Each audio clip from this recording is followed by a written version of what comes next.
ভাইয়ের ছেলের বিয়েতে যে বালুচরি শাড়িটা পরে গিয়েছিলাম।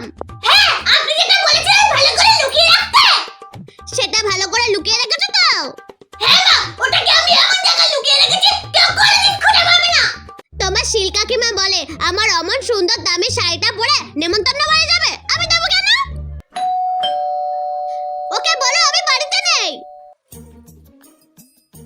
বৌমা, তোমার সাউরি কোথায়?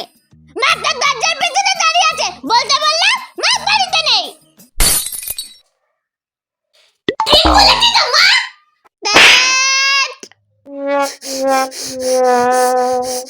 যাবে, আমার শাড়িটা কোথায় রেখেছো দাও তো দেখি। আসুন মা, আসুন। হ্যাঁ গো বৌমা, বাগানে নিয়ে এলে কেন? এই নিন না কোদাল, আমি ঠিক এইখানে পুঁতে রেখেছি।